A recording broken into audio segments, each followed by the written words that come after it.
नमस्कार दोस्तों, आपका स्वागत है रॉयल पत्रिका में और मैं हूं आपके साथ हूं। लगातार यूजीसी कानून है, उसको लेकर पूरे देश भर में है वो लगातार प्रदर्शन हो रहा है, विरोध प्रदर्शन कर रहे हैं। और हमारे साथ में महिपाल सिंह मकराना हमारे साथ में मौजूद है, जिनसे हम खास बातचीत करेंगे, क्योंकि कल जो बड़ा प्रदर्शन हुआ था उसको रोक दिया गया था। उसके बाद में अब एक नई रणनीति है। लगातार यूजीसी कानून है वो उसका विरोध हो रहा है राजस्थान में, पूरे देश भर में। अब आप कल एक सभा करने वाले हो, वो क्या सभा है, कैसे? यूजीसी रोल बैक को लेकर हम लोग जयपुर की धरती पर रामलीला मैदान में हम लोग सभा कर रहे हैं लाखों की संख्या में। हमें दिल्ली रोका गया, हमने बाकायदा अल्टीमेटम दिया था हम जयपुर करेंगे, हमें परमिशन है, हम लोग कर रहे हैं, अनुशासित तरीके से करेंगे। हमारे यूजीसी रोल बैक को लेकर जहां तक जब तक रोल बैक नहीं होता तब तक करेंगे। बच्चों की भविष्य के साथ खिलवाड़ नहीं होने देंगे। ये अगर सोचते हैं कि हम कुछ भी थोप देंगे तो मूक बधिर होकर देखते रहेंगे।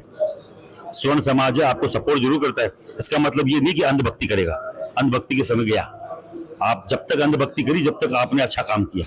अंधभक्ति उस लेवल पे कि चाहे पेट्रोल 500 लीटर हो जाए, 500 रुपए लीटर हम भरेंगे, चाहे सिलेंडर के जो दाम है 1000 से 10,000 हो जाए हम देंगे। किस लिए? हिंदुत्व के लिए, हिंदू एकता के लिए। आप हमें बांट रहे हैं आपस में, करते ही स्वीकार नहीं करेंगे। अगर किसी को गलतफहमी है तो बाकायदा विरोध जब तक जारी रहेगा जब तक रोल बैक नहीं होता, केंद्र इसको वापस नहीं लेती। परसों के दिन सुप्रीम कोर्ट में पेशी है, सुप्रीम कोर्ट अगर इसको डाइल्यूट करता है, वो खत्म करता है, स्वागत करेंगे साहब। और अगर मैं बात करूँ, आप लगातार बातचीत करते थे योगी की बात की मोदी और अमित शाह ये चाहते ही नहीं कि उनसे कोई बड़ा नेता है। इसमें कितनी सच्चाई है? 100% बहुत बड़ी सच्चाई है। आपने देखा कि कभी भी योगी जी या मोदी जी के साथ कोई बड़ा नेता है या मोदी जी के आगे कुछ बढ़ रहा, आगे चल रहा है, पसंद नहीं। राजनाथ सिंह जी ने माला के अंदर सर डालने की कोशिश करी, इधर से अमित शाह ने हाथ निकाली, उधर से मोदी जी ने, और राजनाथ सिंह को सर निकालना पड़ा, बड़ी बेइज्जती हुई थी। योगी जी अब बड़े चेहरे के तौर पे योगी जी जिता भी सकते हैं, हरा भी सकते हैं, कई स्टेट हरा सकते हैं, कई स्टेट को जिता भी सकते हैं। जब खुद की यूपी को 2-2 बार उन्होंने जितवा दिया खुद के दम पर। आप देख लीजिए, उनको जो यूपी हराना, योगी का कद छोटा करना किसी। और अगर मैं बात करूं कि ये दो नेता, जैसे कि आपने कहा कि हम मान लेते हैं कि ये दो नेता बड़े बंदे हैं, ये अपने से ऊपर किसी को नहीं आने दे रहे, अगर ऐसा हुआ तो फिर तो भारत को खतरा है। सरकार भारत को खतरा है कि नहीं, पर भारतीय जनता पार्टी को जरूर खतरा है कि अगर दो ही नेता अगर पूरी पार्टी चलाएंगे तो ये जितने भी मूक दर्शक बने हुए हैं नेता, उनका क्या काम? फिर आप कठपुतलियां खड़ी कर दो, खुद ही करते रहो नेतागिरी, तो इनको क्यों खड़ा करो? बेसिकली होगी ये, कहीं पर्ची की सरकार है, कहीं किसकी सरकार है, कहीं काई की सरकार है। यहाँ अपने अपने लोग ऐसे ऐसे अपने नकली अपना राग वाले लोग खड़े कर दिए, जो वहाँ से फोन आएगा तो ही काम करेंगे, नहीं करेंगे। आपके सामने जो भी है, आपके निवेदन ये है कि सरकार हम लोग रोल बैक जब तक नहीं होता हम बाकायदा विरोध करेंगे, बड़े लेवल पे करेंगे, चाहे मोदी जी सामने हो चाहे कोई भी माइकल लाल सामने। आपने अभी कहा कि ये दो बड़े लीडर हैं, इनकी वजह से तो विपक्ष और कई नेता कांग्रेस के, या फिर बात करूं मैं तो वो भी ये कहते हैं कि भजनलाल तो उनकी कठपुतली है, और आप तो खुद कठपुतलियों के विरोध में कर रहे हो अभी, जैसा कि फिर आप भजनलाल का विरोध क्यों नहीं कर रहे? सरकार स्टेट का कोई काम नहीं है, यूजीसी इनका लाया हुआ नहीं है। ये बिल लाई है सरकार, केंद्र सरकार, जो लाए उनको पकड़े ना, सांप की मासी को पकड़ेंगे, इसको क्यों पकड़ेंगे? समझ रहे मेरी बात को? स्टेट में अगर करते तो योगी का भी कर दे, स्टेट में अगर करते तो हम हरियाणा में भी करते, एमपी में भी मोहन यादव को करते। हमें स्टेट से कोई लेना देना नहीं, हमें लेना देना है केंद्र से, और केंद्र का विरोध होगा। यहाँ के लोग बोल भी नहीं पाएंगे, उनके साथ बात भी नहीं रख पाएंगे, तो हम क्यों इनसे बात करें? हम उन्हीं से बात करेंगे जो बात करने, जिनके कारण से कुछ होता है, वो जो ये सब कुछ कारोबार है। आगे की क्या रणनीति रहेगी अगर कल बात कल लाखों की संख्या में हम लोग आएंगे, महापंचायत तय करेगी आगे क्या करना है, आपको बताया जी। तो से करेंगे, क्योंकि हम यहाँ पड़े बड़े हैं, ये हमारी धरती है, हम जानते हैं चप्पे चप्पे से कहाँ से आदमी आता है, कहाँ से कौन रोक सकता है। तो आज आपको मैं बोल दूं, हमारे पास परमिशन भी है उस ग्राउंड की, प्रशासन से भी परमिशन अभी मिली है, और हमारे यहाँ पे जितने भी लोग जो रामलीला मैदान नहीं पहुंच पाए दिल्ली, मैं आपके चैनलों के माध्यम से आह्वान करना चाहता हूं, आप सब लोग दिल्ली आए, जयपुर आए, रामलीला मैदान के सामने वो पुराना फुटबॉल ग्राउंड है रामनिवास बाग में, और अपनी उपस्थिति दर्ज कराए। यूजीसी एक काला कानून जो हमारे बच्चों का भविष्य खराब कर रहा है, कहीं ना कहीं हमारे बच्चों के भविष्य को गर्त में ले जाने का काम कर रहा है, दूसरी जातियों से स्वर्ण जातियों को आपस में लड़ाने का काम कर रहा है, आपस में खाई खोदने का काम कर रहा है। जब हमारा बच्चा किसी जाति के साथ बैठ के पढ़ ही नहीं पाएगा तो किस तरीके की एकता है? मैं पूछना चाह रहा हूं केंद्र सरकार से, और बहुत विनम्रता से पूछना चाह रहा हूं मोदी जी से कि साहब ये किसको पूछ के आप लाए? आप बात करते हैं एक तरफ तो हिंदू एकता की, दूसरी तरफ आप भाइयों में ही आपस में फूट डलवा रहे हैं, जातियों में आपस में वैमनस्यता पैदा कर रहे हैं। और आप कहां से शुरुआत कर रहे हैं? देखिए, आपने हायर एजुकेशन के सेंटर को अखाड़ा बना दिया, आपने हर कॉलेज को राजनीति का अखाड़ा बना दिया। आपके चैनल के माध्यम से बोलना चाह रहा हूं, अगर ऐसे ही चलता रहा तो यहां गृह युद्ध की स्थिति इस देश में हो जाएगी। कोई भी नहीं चाहता कि अपने समकक्ष दूसरे भाई बंधु है, दूसरी जाति बिरादरी के लोग हैं, उनसे लड़े, पर इन्होंने जो किया है घृणित है, कतई हम लोग स्वीकार नहीं करेंगे।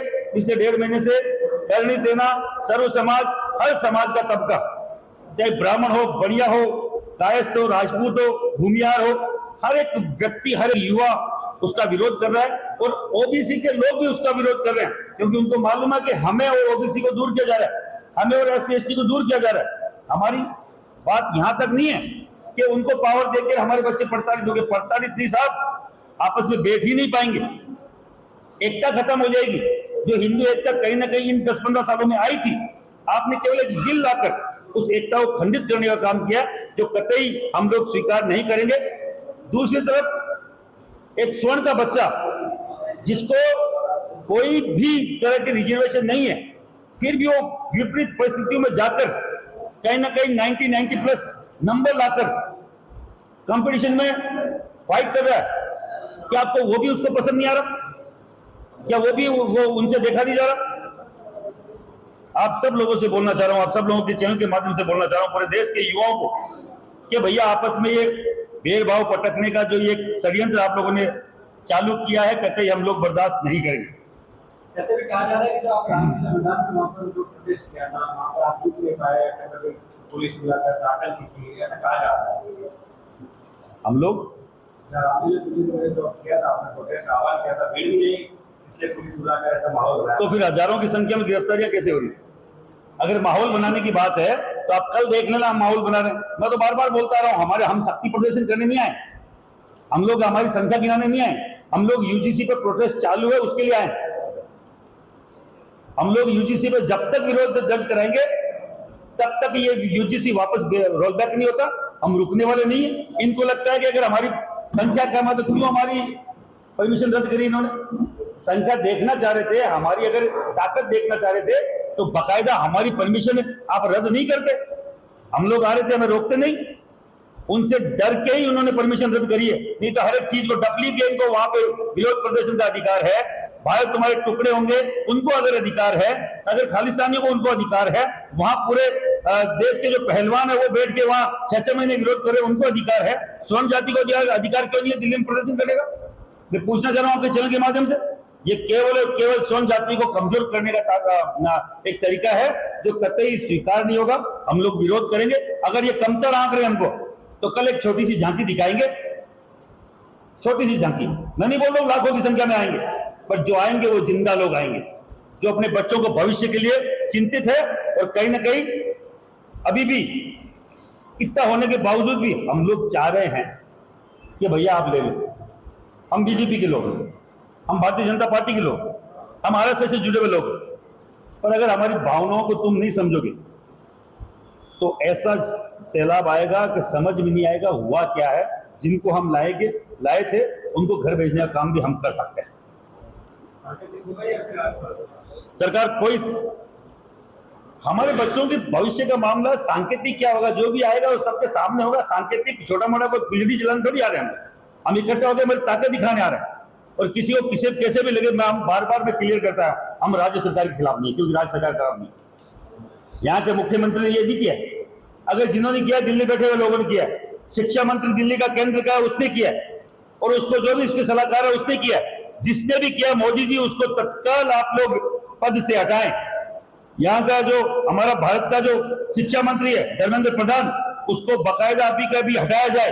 अगर आप वापस इस क्रांति को रोकना चाहते हैं और अगर हमें सम्मान देना चाहते हैं, इस यूजीसी को वापस ले, धर्मेंद्र प्रधान को हटाएं और उसमें जो भी लोग थे 31 सदस्य कार्यकारिणी में, उन सबको पद से हटाएं।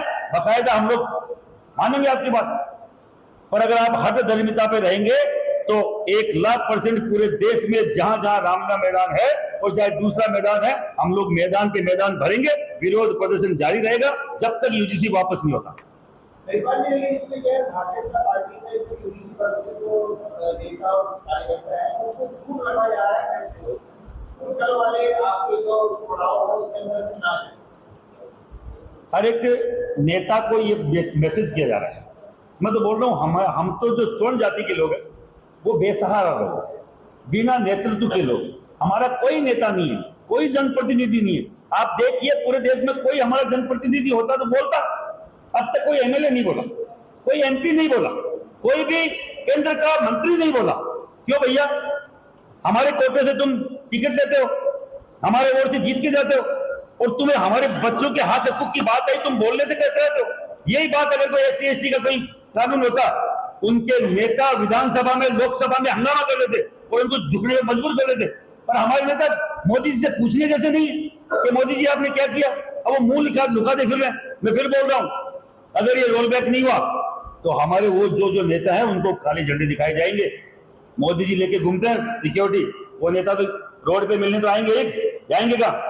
और अगर नहीं माने तो बाकायदा विरोध होगा। और आप जैसे बोल रहे हैं मैसेज करवा दो, मैसेज चुनाव में तो आएंगे, घर घर आएंगे, हम देख लेंगे कैसे आते हैं।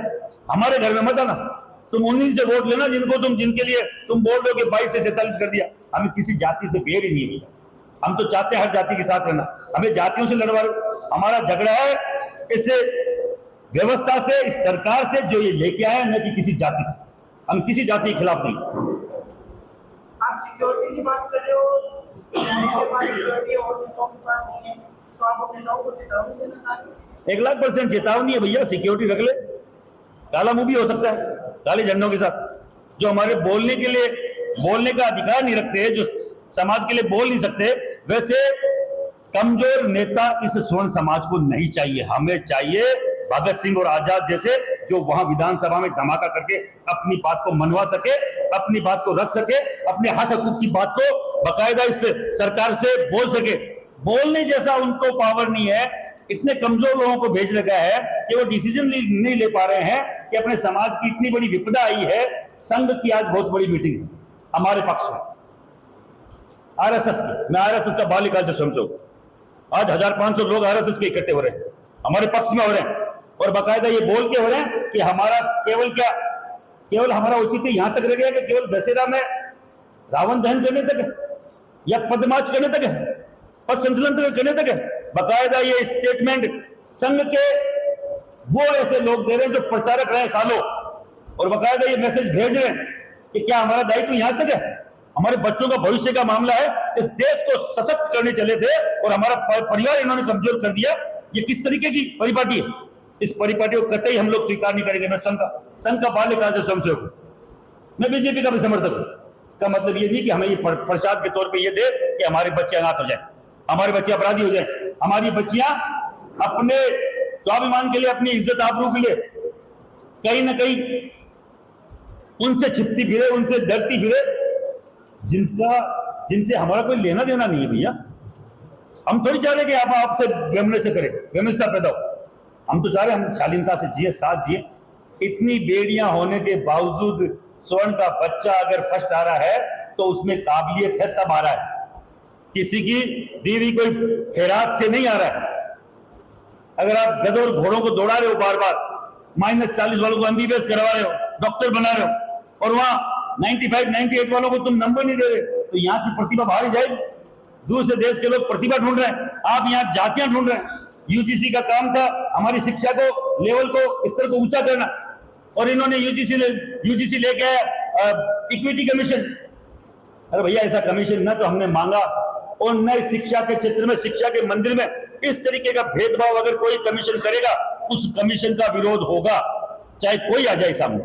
अच्छा महिपाल जी, एक आपने कहा था कि जो देश के प्रधानमंत्री नरेंद्र मोदी की सभा होती है तो उसका सीक्रेट सर्वसभा से हो जाता है, तो क्या लगता है पार्टियां दो फॉर्म को भी करना चाहिए सर्वसभा? 1,00,000% सामने चुनाव आ रहा है, बाबा जी का चुनाव है। यूपी में बाबा जी किसी से डरती रहे, और इनको अपने से बड़ा नेता चाहिए नहीं। मैं आपके सामने, चैनल के सामने बोल रहा हूं, अमित शाह जी को और मोदी जी को अपने से बड़ा नेता दिखता ही नहीं है, समझ में नहीं आता है। इनको योगी समझ में नहीं आ रहे हैं, और योगी हारेंगे नहीं। कैसे हारेंगे के स्वर्णों को बीजेपी से खिलाफ करना। हम बार बार कह रहे हैं हमारी पार्टी है और हमारे नेता को ठोक पींद के सही करेंगे। अगर नेतृत्व बदलना पड़े तो हम लोग लीडरशिप बदलने की भी हिम्मत रखते हैं। हमारे पास भारतीय जनता पार्टी के पास खूब सारे ऐसे लीडर हैं जो इस देश की लीडरशिप कर सकते हैं और सशक्त तरीके से कर सकते हैं।